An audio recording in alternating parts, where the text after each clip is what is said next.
While we can concatenate strings, it will by default fail when we try to concatenate string with non-string. Conventionally, we tend to use str to convert the data type of the non-string values that are being concatenated to string. From Python 3, they have introduced placeholders using curly braces within a string, and we should be able to format that with actual values when we try to concatenate the strings at a later point in time, or when we try to build the string at a later point in time. This feature is also available in Python 2.7, but the options are minimal. With Python 3, they have improvised a bit. We can replace the placeholders either by name or by position.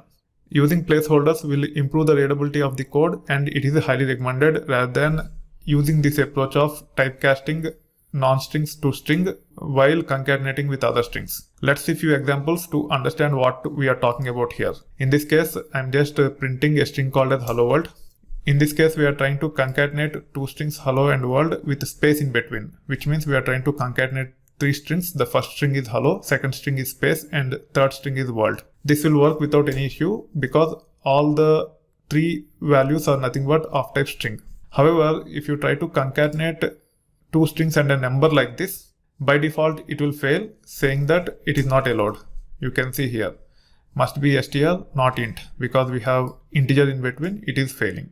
Now you can actually use str constructor like this, convert the type of 0 to string, and you should be able to concatenate with the other strings. This will work without any issue.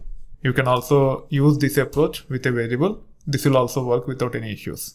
However, from Python 3, we can use this F. F stands for format. In that, you can have the string the way you want it to be with placeholders in between.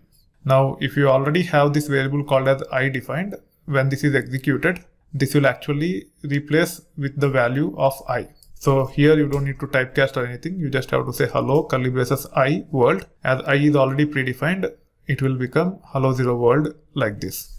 You can also use format function instead of using F like this here and then having curly braces and pass that value from previous step. You can just have the string like this without F, and then you can invoke a function called as format. As part of the format, you can actually define the placeholder and the value that needs to be assigned to that placeholder.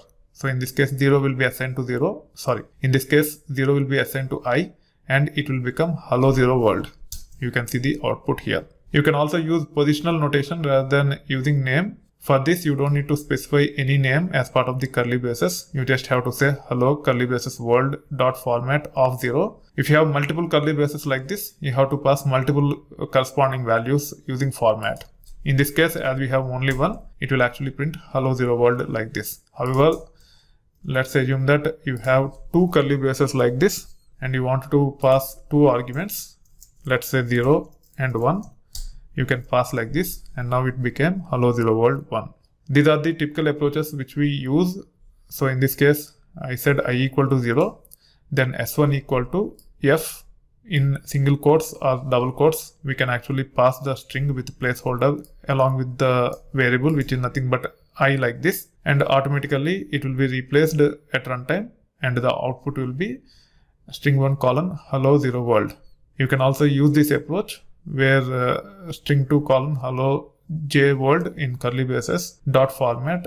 When we say j equal to I, 0 will be replaced, and we will be seeing string 2 hello 0 world. Let's run this and we can see the output. This is how we typically use the format approach, either using this approach or this approach, whatever is convenient to you. If you want to pass the values as arguments, this is the approach you can use. If you want to create variables and use those variables directly while building the new strings, this is the approach you can use. So this is about formatting strings. You should be very comfortable with this because we have to build the strings with values of different types, and this is the common approach which we typically follow.